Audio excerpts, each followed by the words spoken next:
ವೀಕ್ಷಕರೇ, ಇಂದಿನ ಡಿಜಿಟಲ್ ಯುಗದಲ್ಲಿ ಸ್ಮಾರ್ಟ್ ಫೋನ್ ಮೂಲಕ ಹಣ ವರ್ಗಾವಣೆ ಮಾಡುವುದು ಎಷ್ಟು ಸುಲಭವಾಗಿದೆಯೋ ಅಷ್ಟೇ ಅಪಾಯಕಾರಿಯೂ ಆಗಿದೆ. ಹೆಚ್ಚುತ್ತಿರುವ ಸೈಬರ್ ವಂಚನೆಗಳು, ಡಿಜಿಟಲ್ ಅರೆಸ್ಟ್ ಮತ್ತು ಬ್ಯಾಂಕಿಂಗ್ ಹಗರಣಗಳನ್ನು ತಡೆಗಟ್ಟಲು ಭಾರತೀಯ ಬ್ಯಾಂಕಿಂಗ್ ವ್ಯವಸ್ಥೆಯು ಕ್ರಾಂತಿಕಾರಕ ಬದಲಾವಣೆಗೆ ಸಜ್ಜಾಗ್ತಾ ಇದೆ. ಹೌದು, ಇತ್ತೀಚಿನ ದಿನಗಳಲ್ಲಿ ಜೇಬಿನಲ್ಲಿ ಪರ್ಸ್ ಇಲ್ಲದಿದ್ದರೂ ಬದುಕಬಹುದು, ಆದರೆ ಮೊಬೈಲ್ನಲ್ಲಿ ಗೂಗಲ್ ಪೇ, ಫೋನ್ ಪೇ ಇಲ್ಲದೆ ಒಂದು ಹೆಜ್ಜೆಯನ್ನು ಮುಂದಿಡಲು ಸಾಧ್ಯವೇ ಇಲ್ಲ ಎಂಬ ಮಟ್ಟಿಗೆ ಡಿಜಿಟಲ್ ಪೇಮೆಂಟ್ಸ್ ನಮ್ಮ ದಿನನಿತ್ಯದ ಬದುಕಿನ ಅವಿಭಾಜ್ಯ ಅಂಗವಾಗಿದೆ. ಆದರೆ ಡಿಜಿಟಲ್ ಪಾವತಿ ಎಷ್ಟು ಸುಲಭವಾಗಿದೆಯೋ ಅಷ್ಟೇ ಅಪಾಯಕಾರಿಯೂ ಆಗ್ತಾ ಇದೆ. ಕಷ್ಟಪಟ್ಟು ದುಡಿದ ಲಕ್ಷಾಂತರ ರೂಪಾಯಿ ಹಣ ಕೇವಲ ಒಂದು ಲಿಂಕ್ ಕ್ಲಿಕ್ ಮಾಡಿದ ತಕ್ಷಣ ಅಥವಾ ಒಂದು OTP ಹೇಳಿದ ತಕ್ಷಣ ಕದೀಮರ ಪಾಲಾಗುತ್ತಿರುವ ನೂರಾರು ಕೇಸ್ಗಳನ್ನ ನಾವು ಪ್ರತಿನಿತ್ಯ ನೋಡುತ್ತಿದ್ದೇವೆ. Phishing, SIM stamping, AnyDesk scam, ಹೀಗೆ ಸೈಬರ್ ಕಳ್ಳರು ಹೊಸ ಹೊಸ ದಾರಿಗಳನ್ನು ಹುಡುಕ್ತಾ ಇದ್ದಾರೆ. ಆದರೆ ಈ ಸೈಬರ್ ವಂಚಕರಿಗೆ ಸಿಂಹ ಸ್ವಪ್ನವಾಗಿ ಭಾರತೀಯ ರಿಸರ್ವ್ ಬ್ಯಾಂಕ್ ಈ ಬಾರಿ ಒಂದು ದೊಡ್ಡ ನಿರ್ಧಾರವನ್ನ ತೆಗೆದುಕೊಂಡಿದೆ. ಹೌದು ವೀಕ್ಷಕರೇ, ನಿಮ್ಮ ಬ್ಯಾಂಕ್ ಅಕೌಂಟ್, ನಿಮ್ಮ UPI, ನಿಮ್ಮ ಕಾರ್ಡ್ಗಳನ್ನ 100% ಸೇಫ್ ಮಾಡಲು ಬರುವ ಏಪ್ರಿಲ್ 1, 2026ರಿಂದ ದೇಶದಾದ್ಯಂತ ಡಿಜಿಟಲ್ ಪೇಮೆಂಟ್ ನಿಯಮಗಳನ್ನ ಸಂಪೂರ್ಣವಾಗಿ ಬದಲಾಯಿಸ್ತಾ ಇದೆ. ಕೇವಲ ಒಂದು ಬದಲಾವಣೆಯಲ್ಲ, ಸೈಬರ್ ಕಳ್ಳರ ಬೆವರಳಿಸಲು ಬರೋಬ್ಬರಿ 8 ಹೊಸ ಬ್ರಹ್ಮಾಸ್ತ್ರಗಳನ್ನ RBI ಜಾರಿಗೆ ತರ್ತಾ ಇದೆ. ಹಾಗಾದ್ರೆ ಏನದು 8 ರೂಲ್ಸ್? ಏಪ್ರಿಲ್ 1ರಿಂದ ಏನೆಲ್ಲ ಬದಲಾವಣೆ ಆಗಲಿದೆ? ಜನಸಾಮಾನ್ಯರ ಮೇಲೆ ಇದು ಬೀರುವ ಪ್ರಭಾವವೇನು? ಬನ್ನಿ ಪ್ರತಿಯೊಂದನ್ನ ಡೀಟೇಲ್ ಆಗಿ ನೋಡ್ತಾ ಹೋಗೋಣ. RBI ತರುತ್ತಿದೆ 8 ಕಟ್ಟುನಿಟ್ಟಿನ rules. Number 1, dynamic two factor authentication. ಇದುವರೆಗೂ ನೀವು ಒಂದು ಪೇಮೆಂಟ್ ಮಾಡಬೇಕಾದ್ರೆ ಕೇವಲ OTP ಅಥವಾ ಕೇವಲ UPI ಪಿನ್ ಹಾಕಿದ್ರೆ ಸಾಕಾಗ್ತಾ ಇತ್ತು. ಆದರೆ ಏಪ್ರಿಲ್ 1, 2026ರಿಂದ ಕೇವಲ OTP ಕೆಲಸ ಮಾಡುವುದಿಲ್ಲ. RBI ನಿಯಮದ ಪ್ರಕಾರ ಪ್ರತಿಯೊಂದು ವಹಿವಾಟಿಗೆ ಕನಿಷ್ಠ 2 ಭದ್ರತಾ ಹಂತಗಳಿರಬೇಕು. ಅಂದ್ರೆ OTP ಜೊತೆಗೆ ನಿಮ್ಮ ಫಿಂಗರ್ ಪ್ರಿಂಟ್ ಅಥವಾ OTP ಜೊತೆಗೆ ಪಾಸ್ವರ್ಡ್ ಕಡ್ಡಾಯ. ಅಷ್ಟೇ ಅಲ್ಲ, ನೀವು ಎಲ್ಲಿಂದ, ಯಾವ ಲೊಕೇಶನ್ ಇಂದ ಪೇಮೆಂಟ್ ಮಾಡುತ್ತಿದ್ದೀರಾ ಎಂಬುದನ್ನ ಬ್ಯಾಂಕ್ ಸಿಸ್ಟಮ್ ಟ್ರ್ಯಾಕ್ ಮಾಡುತ್ತದೆ. ಒಂದು ವೇಳೆ ಬೆಂಗಳೂರಿನಲ್ಲಿರುವ ನಿಮ್ಮ ಅಕೌಂಟ್ ಅನ್ನ ದೆಹಲಿಯಿಂದ ಯಾರೋ ಆಕ್ಸೆಸ್ ಮಾಡಲು ಪ್ರಯತ್ನಿಸಿದರೆ ಪೇಮೆಂಟ್ ತಕ್ಷಣವೇ ಕ್ಯಾನ್ಸಲ್ ಆಗುತ್ತದೆ. Number 2, screen recording or screenshot ban. ಸಾಕಷ್ಟು ಜನ ಮುಗ್ಧರು, ವಯಸ್ಸಾದವರು ವಂಚಕರ ಮಾತಿಗೆ ಮರಳಾಗಿ ಎನಿ ಡೆಸ್ಕ್ ನಂತಹ ಸ್ಕ್ರೀನ್ ಶೇರಿಂಗ್ ಆಪ್ ಗಳನ್ನ ಡೌನ್ಲೋಡ್ ಮಾಡ್ಕೊಳ್ತಾರೆ. ಆಗ ವಂಚಕರು ನಿಮ್ಮ ಮೊಬೈಲ್ ಸ್ಕ್ರೀನ್ ಅನ್ನ ರೆಕಾರ್ಡ್ ಮಾಡಿಕೊಂಡು ನಿಮ್ಮ ಪಾಸ್ವರ್ಡ್ OTPಯನ್ನ ಕದ್ದು ಹಣ ಎಗರಿಸ್ತಾ ಇದ್ರು. ಈ ವಂಚನೆಗೆ ಪೂರ್ಣ ವಿರಾಮವನ್ನ ಇಡ್ಲಿಕ್ಕೆ ಇನ್ಮುಂದೆ ಯಾವುದೇ ಬ್ಯಾಂಕಿಂಗ್ ಆಪ್ ಒಳಗೆ ಹೋದರೆ ಸ್ಕ್ರೀನ್ ರೆಕಾರ್ಡಿಂಗ್ ಮಾಡಲು ಅಥವಾ ಸ್ಕ್ರೀನ್ ಶಾಟ್ ತೆಗೆದುಕೊಳ್ಳಲು ಸಾಧ್ಯವೇ ಇಲ್ಲದಂತೆ ಬ್ಲಾಕ್ ಮಾಡಲಾಗುತ್ತದೆ. Number 3, night time transaction lock. ನಮ್ಮ ದೇಶದಲ್ಲಿ 80% ಸೈಬರ್ ವಂಚನೆಗಳು ನಡೆಯುವುದು ಮಧ್ಯರಾತ್ರಿ. ನೀವು ಗಾಢ ನಿದ್ರೆಯಲ್ಲಿರುವಾಗ ಕದೀಮರು ನಿಮ್ಮ ಅಕೌಂಟ್ ಖಾಲಿ ಮಾಡ್ತಾರೆ. ಇದಕ್ಕೊಂದು ಅದ್ಭುತವಾದ ಪರಿಹಾರವನ್ನ ಬ್ಯಾಂಕ್ಗಳು ತರುತ್ತಿವೆ. ಅದೇ ನೈಟ್ ಲಾಕ್. ಅಂದರೆ ನಿಮ್ಮ ಬ್ಯಾಂಕಿಂಗ್ ಆಪ್ ನಲ್ಲಿ ರಾತ್ರಿ 11 ಗಂಟೆಯಿಂದ ಬೆಳಿಗ್ಗೆ 6 ಗಂಟೆವರೆಗೆ ಯಾವುದೇ ಟ್ರಾನ್ಸಾಕ್ಷನ್ ಆಗದಂತೆ ನೀವೇ ಸ್ವತಃ ಲಾಕ್ ಮಾಡಿಟ್ಟುಕೊಳ್ಳಬಹುದು. ನಿಮ್ಮ ಸಮಯದಲ್ಲಿ ಸ್ವತಃ ನೀವೇ ಪ್ರಯತ್ನ ಪಟ್ಟರೂ ಅಥವಾ ಯಾವನೇ ದೊಡ್ಡ ಹ್ಯಾಕರ್ ಬಂದರೂ ನಿಮ್ಮ ಅಕೌಂಟ್ ನಿಂದ 1 ರೂಪಾಯಿನ ವಿತ್ಡ್ರಾ ಮಾಡಲು ಸಾಧ್ಯವೇ ಇಲ್ಲ. Malware warning. ಕೆಲವೊಮ್ಮೆ ವಾಟ್ಸ್ಆಪ್ ನಲ್ಲಿ ಬರುವ ಆಫರ್ ಲಿಂಕ್ ಗಳನ್ನ ಕ್ಲಿಕ್ ಮಾಡಿ ನಾವು ಗೊತ್ತಿಲ್ಲದೆ ಯಾವುದೋ ಫ್ರಾಡ್ ಆಪ್ ಅಥವಾ ವೈರಸ್ ಅನ್ನ ಫೋನ್ಗೆ ಇನ್ಸ್ಟಾಲ್ ಮಾಡಿರ್ತೇವೆ. ಹೊಸ ರೂಲ್ಸ್ ಪ್ರಕಾರ ನಿಮ್ಮ ಫೋನ್ ನಲ್ಲಿ ಇಂತಹ ಕಳ್ಳ ಆಪ್ ಇದ್ದರೆ ನಿಮ್ಮ ಅಸಲಿ ಬ್ಯಾಂಕಿಂಗ್ ಆಪ್ ಓಪನ್ ಮಾಡಿದ ತಕ್ಷಣವೇ ನಿಮ್ಮ ಫೋನ್ ನಲ್ಲಿ ಅಪಾಯಕಾರಿ ಆಪ್ ಇದೆ ಎಂದು ವಾರ್ನಿಂಗ್ ನೋಟಿಫಿಕೇಶನ್ ಬರುತ್ತೆ. ಆಪ್ ಡಿಲೀಟ್ ಮಾಡುವವರೆಗೂ ಪೇಮೆಂಟ್ ಮಾಡಲು ಬಿಡುವುದೇ ಇಲ್ಲ. Number 5, in of OTP system. ಇದು ಡಿಜಿಟಲ್ ಲೋಕದ ಅತಿ ದೊಡ್ಡ ಬದಲಾವಣೆ ಎನ್ನಬಹುದು. ವೀಕ್ಷಕರೇ, ಇನ್ನು ಮುಂದೆ ನಿಮ್ಮ ಪೇಮೆಂಟ್ಗೆ ಸಂಬಂಧಿಸಿದ OTPಗಳು ಸಾಮಾನ್ಯ ಮೆಸೇಜ್ ಮೂಲಕ ಬರುವುದಿಲ್ಲ. ಹೌದು, ನೀವು ಕೇಳ್ತಿರೋದು ನಿಜ. ನಿಮ್ಮ ಸಿಮ್ ಕಾರ್ಡ್ ಅನ್ನ ಕ್ಲೋಸ್ ಮಾಡಿ ವಂಚಕರು OTP ಕದೀತಾ ಇದ್ದಾರೆ. ಇದನ್ನ ತಪ್ಪಿಸಲು ನೀವು ಬಳಸುವ ಬ್ಯಾಂಕಿಂಗ್ ಆಪ್ ಅಥವಾ ಪೇಮೆಂಟ್ ಆಪ್ ನ ಒಳಗಡೆಯೇ OTP ಜನರೇಟ್ ಆಗುವಂತೆ ಮಾಡಲಾಗುತ್ತದೆ. ಈ ಆಪ್ ಬಿಟ್ಟು ಈ OTP ಬೇರೆಲ್ಲೂ ಕೂಡ ಕಾಣಿಸುವುದೇ ಇಲ್ಲ. ನಂಬರ್ 6, ಬಿಹೇವಿಯರ್ ಆಧಾರಿತ ಭದ್ರತಾ ಪ್ರಶ್ನೆಗಳು. ಇದೊಂದು ಅದ್ಭುತವಾದ ಟ್ರ್ಯಾಕಿಂಗ್ ಸಿಸ್ಟಮ್. ಉದಾಹರಣೆಗೆ, ನೀವು ದಿನನಿತ್ಯ ತರಕಾರಿ ದಿನಸಿ ತರಲು 5,000ರಿಂದ 2,000 ರೂಪಾಯಿ ಪೇಮೆಂಟ್ ಮಾಡುತ್ತಿದ್ದೀರಿ ಎಂದುಕೊಳ್ಳಿ. ದಿಢೀರೆಂದು ಒಂದು ದಿನ ನಿಮ್ಮ ಅಕೌಂಟ್ನಿಂದ 50,000 ಅಥವಾ 1,00,000 ರೂಪಾಯಿ ವರ್ಗಾವಣೆಯಾಗಲು ಮುಂದಾದರೆ ಬ್ಯಾಂಕ್ ಸಿಸ್ಟಮ್ಗೆ ಅಲರ್ಟ್ ಹೋಗುತ್ತದೆ. ಇದು ನೀವೇ ಮಾಡುತ್ತಿದ್ದೀರೋ ಅಥವಾ ಸ್ಕ್ಯಾಮರ್ ಮಾಡುತ್ತಿದ್ದಾನೋ ಎಂದು ಕನ್ಫರ್ಮ್ ಮಾಡಲು ಸಿಸ್ಟಮ್ ಏಕಾಏಕಿ ಕೆಲವು ಸೆಕ್ಯೂರಿಟಿ ಪ್ರಶ್ನೆಗಳನ್ನು ಕೇಳುತ್ತದೆ.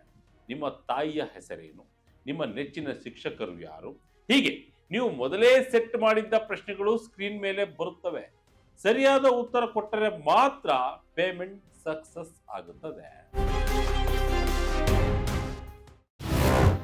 Number 7, behaviour biometrics.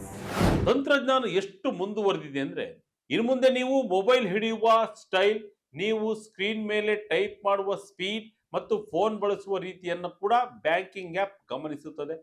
ಹೌದು, ನಿಮ್ಮ ಫೋನ್ ಕದ್ದು ಬೇರೆ ಯಾರಾದರೂ ಪಾಸ್ವರ್ಡ್ ಹಾಕಲು ಮುಂದಾದರೆ ಆತನ ಟೈಪಿಂಗ್ ಸ್ಟೈಲ್ ಮತ್ತು ನಿಮ್ಮ ಟೈಪಿಂಗ್ ಸ್ಟೈಲ್ ಮ್ಯಾಚ್ ಆಗದಿದ್ದರೆ ಪೇಮೆಂಟ್ ಅನ್ನ ಅಲ್ಲಿಗೆ ಬ್ಲಾಕ್ ಮಾಡಲಾಗುತ್ತದೆ. ನಂಬರ್ 8, ಆಧಾರ್ ಮತ್ತು ಫೇಸ್ ಸ್ಕ್ಯಾನ್ ಕಡ್ಡಾಯ.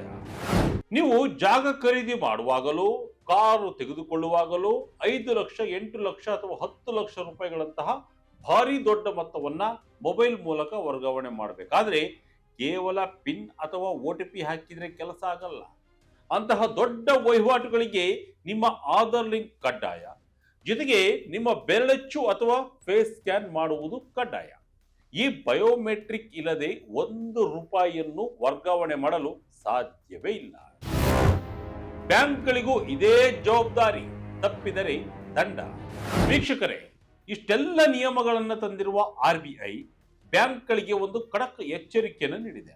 ಈ ಭದ್ರತಾ ವ್ಯವಸ್ಥೆಯನ್ನ ಸರಿಯಾಗಿ ನಿರ್ವಹಿಸಬೇಕಾದದ್ದು ಬ್ಯಾಂಕ್ಗಳು ಮತ್ತು ಪೇಮೆಂಟ್ ಆಪ್ಗಳ ಜವಾಬ್ದಾರಿ.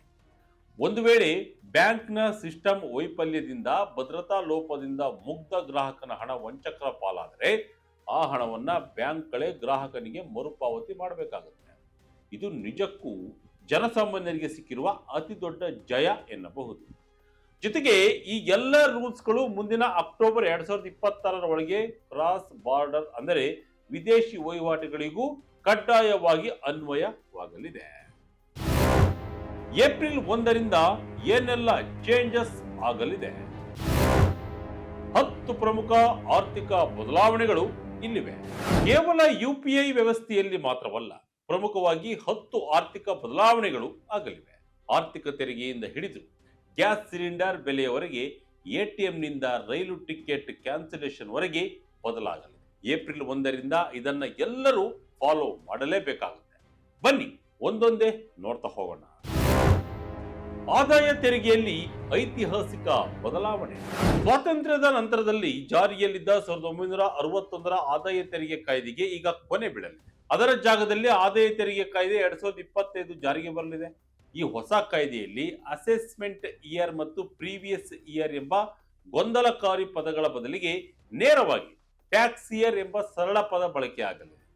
ಎರಡನೇದಾಗಿ, ಮಧ್ಯಮ ವರ್ಗದವರಿಗೆ ಒಂದು ಭರ್ಜರಿ ಸಿಹಿ ಸುದ್ದಿ ಕೂಡ ಇದೆ. ಹೊಸ ತೆರಿಗೆ ಪದ್ಧತಿಯಡಿ ವರ್ಷಕ್ಕೆ 12 ಲಕ್ಷ ರೂಪಾಯಿವರೆಗೆ ಆದಾಯ ಹೊಂದಿರುವವರು ಇನ್ನು ಮುಂದೆ 1 ರೂಪಾಯಿ ತೆರಿಗೆ ಕಟ್ಟುವಂತಿಲ್ಲ. ಹೌದು, ಸೆಕ್ಷನ್ 87A ಅಡಿಯಲ್ಲಿ ತೆರಿಗೆ ರಿಯಾಯಿತಿಯನ್ನ ಹೆಚ್ಚಿಸಲಾಗಿದೆ. ಇದು ಕೋಟ್ಯಾಂತರ ಉದ್ಯೋಗಿಗಳಿಗೆ ಮತ್ತು ಸಣ್ಣ ವ್ಯಾಪಾರಿಗಳಿಗೆ ದೊಡ್ಡ ವರದಾನವಾಗಲಿದೆ. ಫಾರ್ಮ್ 16 ಮತ್ತು 16A ಕತೆ ಮುಗಿಯಿತು. ಪ್ಯಾನ್ ಕಾರ್ಡ್ ಪಡೆಯುವುದು ಅಷ್ಟು ಸುಲಭವಲ್ಲ.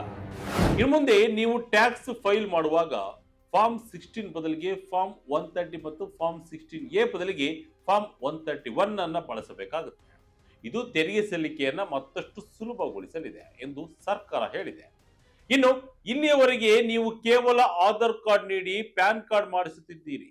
ಆದರೆ ಇನ್ನು ಮುಂದೆ ಜನ್ಮ ದಿನಾಂಕದ ದಾಖಲೆಗಾಗಿ ಆಧಾರ್ ಒಂದೇ ಸಾಲದು. ನಿಮ್ಮ 10ನೇ ತರಗತಿಯ ಅಂಕಪಟ್ಟಿ ಅಥವಾ ಪಾಸ್ಪೋರ್ಟ್ ಕಡ್ಡಾಯವಾಗಿ ಬೇಕೇ ಬೇಕು. ಇಲ್ಲದಿದ್ದರೆ ನಿಮ್ಮ ಅಪ್ಲಿಕೇಶನ್ ತಿರಸ್ಕೃತವಾಗಬಹುದು.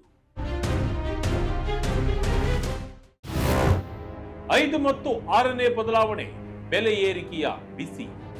ಜಾಗತಿಕ ರಾಜಕೀಯ ಪರಿಸ್ಥಿತಿಗಳು, ಅದರಲ್ಲೂ ಅಮೆರಿಕ, ಇಸ್ರೇಲ್ ಮತ್ತು ಇರಾನ್ ನಡುವಿನ ಯುದ್ಧದ ಕಾರ್ಮೋಡಗಳು ನಿಮ್ಮ ಅಡುಗೆ ಮನೆಗೆ ತಟ್ಟಲಿವೆ. ಏಪ್ರಿಲ್ 1ರಿಂದ ಎಲ್ಪಿಜಿ ಸಿಲಿಂಡರ್ ಬೆಲೆ ಏರಿಕೆಯಾಗುವ ಸಾಧ್ಯತೆ ಇದೆ. ಇದರ ಜೊತೆಗೆ ಸಿಎನ್ಜಿ, ಪಿಎನ್ಜಿ ಮತ್ತು ವಿಮಾನ ಇಂಧನ ಅಥವಾ ಎಟಿಎಫ್ ಬೆಲೆಗಳಲ್ಲೂ ಬದಲಾವಣೆಯಾಗಲಿದೆ. ಇದರಿಂದಾಗಿ ಆಟೋ, ಟ್ಯಾಕ್ಸಿ ಪ್ರಯಾಣದ ದರ ಮತ್ತು ವಿಮಾನ ಪ್ರಯಾಣದ ಟಿಕೆಟ್ ದರ ಕೂಡ ದುಬಾರಿಯಾಗಬಹುದು. ಎಟಿಎಂನಿಂದ ಹಣ ತೆಗೆಯುವ ಮುನ್ನ ಎಚ್ಚರ. ಹಣ ಹಿಂಪಡೆಯುವ ಮಿತಿ ಕಡಿತ. ಎಚ್ಡಿಎಫ್ಸಿ ಬ್ಯಾಂಕ್ ಗ್ರಾಹಕರು ಇನ್ನು ಮುಂದೆ ಯುಪಿಐ ಎಟಿಎಂ ಮೂಲಕ ಹಣ ತೆಗೆದರೂ ಅದನ್ನ ಉಚಿತ ಮಿತಿಯೊಳಗೆ ಸೇರಿಸಲಾಗುತ್ತದೆ. 5 ಬಾರಿಗಿಂತ ಹೆಚ್ಚು ಹಣ ತೆಗೆದರೆ ಪ್ರತಿ ಬಾರಿಗೆ 23 ರೂಪಾಯಿ ಶುಲ್ಕ ತೆರಬೇಕಾಗುತ್ತೆ.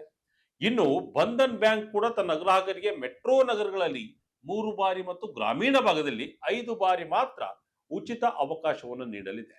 ಬ್ಯಾಲೆನ್ಸ್ ಇಲ್ಲದೆ ಟ್ರಾನ್ಸಾಕ್ಷನ್ ಫೇಲ್ ಆದರೆ 25 ರೂಪಾಯಿ ದಂಡ ಕಟ್ಟಬೇಕು. ಇನ್ನು ಪಂಜಾಬ್ ನ್ಯಾಷನಲ್ ಬ್ಯಾಂಕ್ ತನ್ನ ಗ್ರಾಹಕರಿಗೆ ಶಾಕ್ ನೀಡಿದೆ. 1 ಲಕ್ಷ ರೂಪಾಯಿವರೆಗೆ ಹಣ ತೆಗೆಯುವ ಮಿತಿ ಇದ್ದ ಕಾರ್ಡ್ಗಳಿಗೆ ಈಗ 50ರಿಂದ 75 ಸಾವಿರಕ್ಕೆ ಮಿತಿಗೊಳಿಸಲಾಗಿದೆ. ಇದು ಭದ್ರತೆಯ ದೃಷ್ಟಿಯಿಂದ ತೆಗೆದುಕೊಂಡ ಕ್ರಮ ಎಂದು ಬ್ಯಾಂಕ್ ತಿಳಿಸಿದೆ. ರೈಲ್ವೆ ಕ್ಷೇತ್ರದಲ್ಲೂ ಮಹತ್ವದ ಬದಲಾವಣೆ. ಟಿಕೆಟ್ ಕ್ಯಾನ್ಸಲ್ ಮಾಡುವ ನಿಯಮ ಕಠಿಣ. ನಿಮ್ಮ ಪ್ರಯಾಣದ ಟಿಕೆಟ್ ಕ್ಯಾನ್ಸಲ್ ಮಾಡುವ ನಿಯಮ ಈಗ ತುಂಬಾ ಕಠಿಣವಾಗಿದೆ. ರೈಲು ಹೊರಡುವ ಕೇವಲ 8 ಗಂಟೆಗಳ ಮೊದಲು ನೀವು ಟಿಕೆಟ್ ರದ್ದು ಮಾಡಿದರೆ ನಿಮಗೆ 1 ರೂಪಾಯಿ ಕೂಡ ವಾಪಸ್ ಸಿಗುವುದಿಲ್ಲ. ಈ ಹಿಂದೆ ಈ ಮಿತಿ 4 ಗಂಟೆ ಇತ್ತು. ಈಗ ಸಂಪೂರ್ಣ ಬದಲಾವಣೆಯಾಗಿದೆ. ರೈಲು ಹೊರಡುವ 8ರಿಂದ 24 ಗಂಟೆ ಮುಂಚೆ ಕ್ಯಾನ್ಸಲ್ ಮಾಡಿದರೆ 50% ಹಣ ಮಾತ್ರ ವಾಪಸ್ ಸಿಗುತ್ತೆ. 24ರಿಂದ 72 ಗಂಟೆ ಮೊದಲು ರದ್ದು ಮಾಡಿದರೆ 25% ಹಣ ಕಡಿತವಾಗುತ್ತೆ. 72 ಗಂಟೆಗಿಂತ ಹೆಚ್ಚು ಸಮಯವಿದ್ದರೂ ಗರಿಷ್ಠ ಕ್ಯಾನ್ಸಲೇಷನ್ ಶುಲ್ಕ ಕಡಿತವಾಗಲಿದೆ. ಅಂದರೆ ಇನ್ಮುಂದೆ ನಿಮ್ಮ ಪ್ಲಾನ್ ಕೊನೆ ಕ್ಷಣದಲ್ಲಿ ಬದಲಾದರೆ ನಿಮ್ಮ ಹಣ ನಷ್ಟವಾಗುವುದು ಗ್ಯಾರಂಟಿ. ಒಟ್ಟಿನಲ್ಲಿ ತಂತ್ರಜ್ಞಾನ ಬೆಳೆದಂತೆ ವಂಚಕರ ಜಾಲವು ವಿಸ್ತರಿಸ್ತಾ ಇದೆ. ಈ ನಿಟ್ಟಿನಲ್ಲಿ ಆರ್ಬಿಐ ತರುತ್ತಿರುವ 8 ಭದ್ರತಾ ಸೂತ್ರಗಳು ಸೈಬರ್ ಕಳ್ಳರ ಆಟಕ್ಕೆ ಬ್ರೇಕ್ ಹಾಕಲಿವೆ. ಜೊತೆಗೆ ಏಪ್ರಿಲ್ 1ರಿಂದ ಜಾರಿಯಾಗಲಿರುವ ಹೊಸ ಆದಾಯ ತೆರಿಗೆ ನೀತಿ ಹಾಗೂ ಇತರ ಆರ್ಥಿಕ ಬದಲಾವಣೆಗಳು ಪ್ರತಿಯೊಬ್ಬ ಭಾರತೀಯನ ಜೀವನದ ಮೇಲೆ ನೇರ ಪರಿಣಾಮ ಬೀರಲಿದೆ. ನೆನಪಿರಲಿ, ನೀವು ಎಷ್ಟು ಜಾಗೃತರಾಗುತ್ತೀರೋ ನಿಮ್ಮ ಹಣ ಅಷ್ಟು ಸುರಕ್ಷಿತವಾಗಿರುತ್ತೆ.